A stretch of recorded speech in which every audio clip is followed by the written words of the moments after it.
گرامینا کی مرچ رگے باہر خوشبو اڑا اڑا کے۔ الحمدللہ وحدہ لا شریک لہ والصلاة والسلام علی من لا نبی بعدہ وعلی آلہ واصحابہ اجمعین، اما بعد۔ ساری کائنات کے اندر اللہ رب العزت نے جو شان اور جو مقام آخری نبی جناب محمد الرسول اللہ صلی اللہ علیہ وسلم کو عطا فرمایا، وہ کسی اور کو عطا نہیں کیا گیا۔ اور الحمدللہ ہمارا ایمان و عقیدہ ہے کہ اللہ رب العزت کے بعد حضرت محمد صلی اللہ علیہ وسلم سے بڑھ کر کوئی ہستی نہیں۔ آپ کا مقام سب سے اونچا مقام ہے اللہ رب العزت کے بعد۔ اللہ تبارک و تعالیٰ نے قرآن کریم کے اندر ارشاد فرمایا ہے وَرَفَعْنَا لَكَ ذِكْرَكَ، کہ ہم نے آپ کا ذکر بلند کر دیا۔ اور ایک حدیث پاک کے اندر آتا ہے کہ ایک مرتبہ حضرت جبرائیل علیہ السلام حضور سرور دو عالم صلی اللہ علیہ وسلم کے پاس تشریف لائے اور کہا کہ اللہ رب العزت دریافت فرما رہے ہیں کہ کیا آپ کو معلوم ہے کہ ہم نے آپ کا مرتبہ کیسے بلند کیا؟ تو آپ صلی اللہ علیہ وسلم نے ارشاد فرمایا کہ اللہ تبارک و تعالی زیادہ بہتر جانتے ہیں۔ تو جبرائیل علیہ السلام نے فرمایا کہ مجھے اسی کا جواب لے کر بھیجا ہے۔ اللہ تبارک و تعالی فرما رہے ہیں کہ ہم نے یہ فیصلہ کر لیا ہے اذا ذکرتو ذکرت معی، یعنی جب جب میرا نام لیا جائے گا آپ کا بھی نام لیا جائے گا۔ یہی وجہ ہے کہ آج اذانوں کے اندر، تکبیروں کے اندر، نمازوں کے اندر اور کلمے کے اندر ہر جگہ اللہ تبارک و تعالیٰ کے ساتھ ساتھ اللہ کے نبی صلی اللہ علیہ وسلم کا بھی نام لیا جاتا ہے۔ اللہ تبارک و تعالیٰ نے حضور سرور دو عالم صلی اللہ علیہ وسلم کو تمام جہانوں کے لیے رحمت بنا کر کے بھیجا ہے۔ آپ صلی اللہ علیہ وسلم کی ذات غرامی محسن انسانیت ہے۔ آپ صلی اللہ علیہ وسلم ہی کی بدولت انسان کو عزت بخشی گئی۔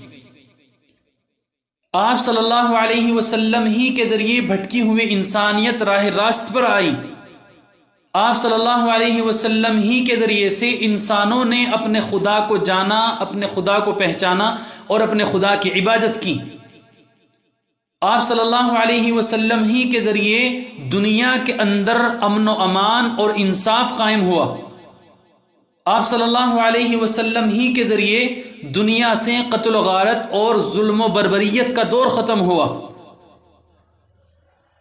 آپ صلی اللہ علیہ وسلم ہی کی بدولت امت اور اس دنیا کی بقا ہے۔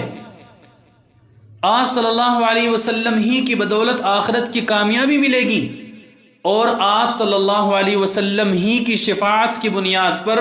گنہگاروں کو بخشش ملے گی،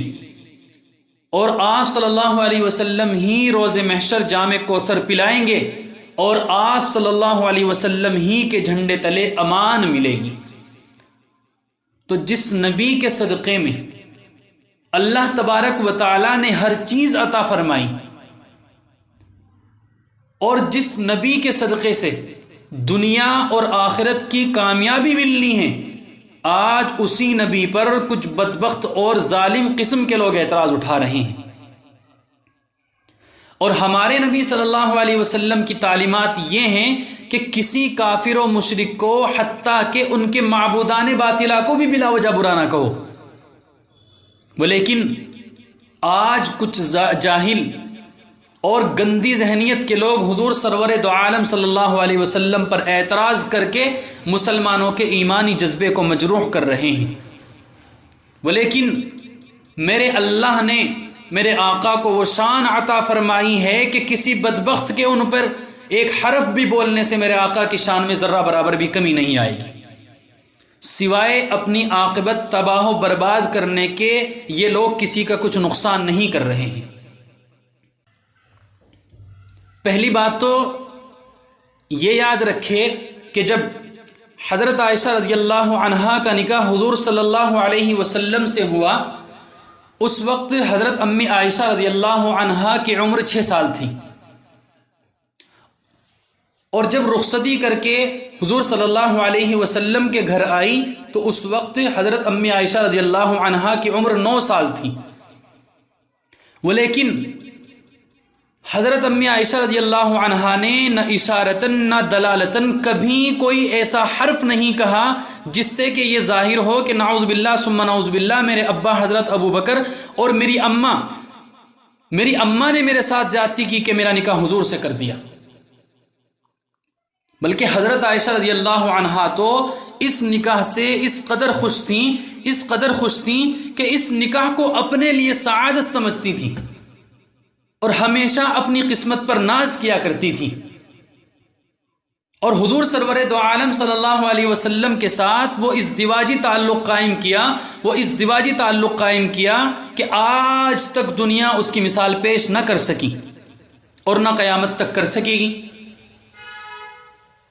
بلکہ قیامت تک آنے والے میاں بیوی کے لیے ازدواجی زندگی کا بہترین نمونہ پیش کر دیا۔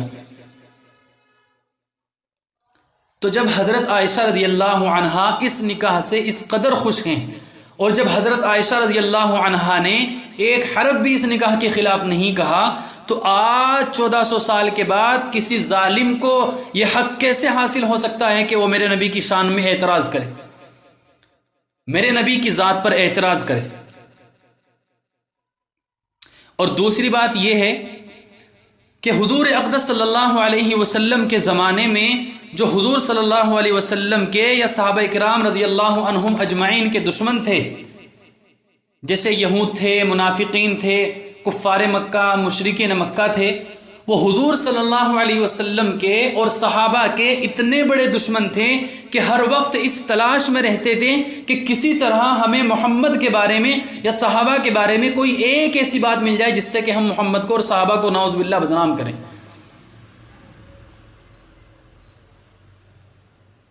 وہ حضور صلی اللہ علیہ وسلم کو اور صحابہ کو بدنام کرنے کا موقع بالکل ضائع نہیں کیا کرتے تھے، اور وہ یہ چاہتے تھے کہ ہم حضور کو بدنام کر کے ان کی تحریک کو بند کرے اور اس مذہب اسلام کو ختم کرے۔ یہی دشمنی کی وجہ ہے کہ جس کی وجہ سے صحابہ کرام کو اپنا وطن چھوڑنا پڑا، نبی صلی اللہ علیہ وسلم کو اپنا گھر اور اپنا وطن عزیز چھوڑنا پڑا اور مدینہ المنورہ کی طرف ہجرت کرنی پڑی، اور اسی دشمنی کی وجہ سے تمام غزوات ہوئے۔ ولیکن کسی بھی دشمن نے یہ اعتراض نہیں کیا کہ نعوذ باللہ ثم نعوذ باللہ حضور صلی اللہ علیہ وسلم نے حضرت عائشہ کے ساتھ ظلم کیا ہے۔ اگر یہ بات واقعی ایسی ہوتی کہ اعتراض کرنے والی ہوتی یا نعوذ باللہ حضور صلی اللہ علیہ وسلم کی حضرت عائشہ کے ساتھ زیادتی ہوتی تو کفار مکہ اور حضور صلی اللہ علیہ وسلم کے دشمن اس بات کو سب سے زیادہ اچھالتے، ولیکن اس کے باوجود ان لوگوں نے اس بات کے اوپر کوئی اعتراض نہیں کیا، جس سے ثابت یہ ہوتا ہے کہ اس زمانے کے اندر اتنی عمر میں شادی کرنا کوئی عیب نہیں سمجھا جاتا تھا۔ اور تیسری بات یہ ہے، جو لوگ یہ اعتراض کرتے ہیں،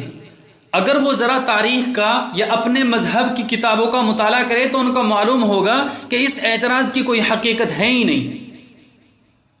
اب یورپ کے اندر، ایشیا کے اندر، افریقہ کے اندر، امریکہ میں 9 سال سے 14 سال کی لڑکیوں کی شادیاں کر دی جاتی تھی، یہاں تک کہ آج بھی امریکہ کے کچھ اسٹیٹس میں لڑکیوں کی شادی کی عمر 12 اور 13 سال متعین ہے۔ اور ہمارے ملک میں جو ہندو مذہب کی کتابیں ہیں،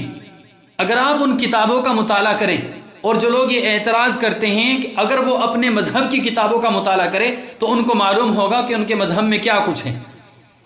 منوسمرتی میں لکھا ہے کہ لڑکی کے بالغ ہونے سے پہلے اس کی شادی کر دینی چاہیے۔ اگر وہ بالغ ہونے کے بعد بھی گھر میں گھومتی رہے تو اس کا پاپ اس کے باپ کے سر ہوگا۔ اور اسی کتاب کے اندر میاں بیوی کی شادی کی عمر کچھ اس طریقے سے متعین کی گئی ہے کہ لڑکا شادی کے وقت اس کی عمر 30 سال ہو اور لڑکی 12 سال کی ہو، یا لڑکے کی عمر 24 سال ہو اور لڑکی کی عمر 8 سال ہو۔ اور مہا بھارت کی تعلیم کے مطابق لڑکی کی عمر شادی کے وقت 10 سال یا 7 سال ہے، جبکہ شلوکاس میں شادی کی کم از کم عمر 4 سے 6 سال اور زیادہ سے زیادہ 8 سال مقرر کی گئی ہے۔ اور آج تمام ہندو رام جی کو سب سے آئیڈیل شخصیت مانتے ہیں، اور تمام ہندو ان کا ادب و احترام کرنا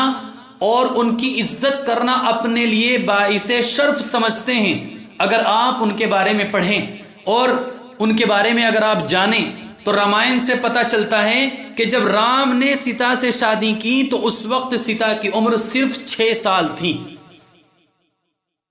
تو جو عقل کے اندھے اعتراض کرتے ہیں ان کو کم از کم تاریخ یا پھر اپنے مذہب اور اپنے مذہب کے ان باعزت لوگوں کی زندگیوں کا مطالعہ کر لینا چاہیے، اور پھر اپنے مذہب کی کتابوں کا مطالعہ کرنے کے بعد اور اپنے مذہب کی باعزت شخصیتوں کی زندگی کا مطالعہ کرنے کے بعد ان کے اوپر اعتراض کرنا چاہیے۔ پہلے آپ اپنے مذہب پر یا اپنے مذہب کے لوگوں پر اعتراض کریں نا۔ ہمارے نبی صلی اللہ علیہ وسلم پر کیوں اعتراض کرتے ہیں؟ ہمارے نبی پر تو آپ بعد میں اعتراض کریں نا۔ آپ جس مذہب کو فالو کرتے ہیں اور جس مذہب کے آپ باعزت لوگوں کو فالو کرتے ہیں، آپ ان کی زندگیوں کا مطالعہ کریں، اور ان کی زندگیوں کا مطالعہ کرنے کے بعد آپ پہلے ان کے اوپر اعتراض کریں کہ انہوں نے 6 سال کی، 7 سال کی، 8 سال کی، 9 سال کی عمر سے 9 سال کی عمر کی بچیوں سے شادیاں کی ہیں۔ اور پھر تاریخ اور جدید سائنس اس بات کو واضح مفاد کی خاطر، اور ایسے لوگ دنیا میں بھی ذلیل و رسوا ہوں گے اور آخرت میں بھی انشاءاللہ ذلیل و رسوائی ان کا مقدر ہوگی، کہ جو میرے آقا کی شان میں اس طریقے سے اعتراض کرتے ہیں۔ ہم تو دعا یہی کرتے ہیں کہ اللہ تبارک و تعالی اگر ایسے لوگوں کی قسمت میں ہدایت ہے تو اللہ ان کو ہدایت نصیب فرمائے، ورنہ تو اللہ تبارک و تعالی ایسے لوگوں سے اپنی زمین کو پاک و شفاف فرمائے۔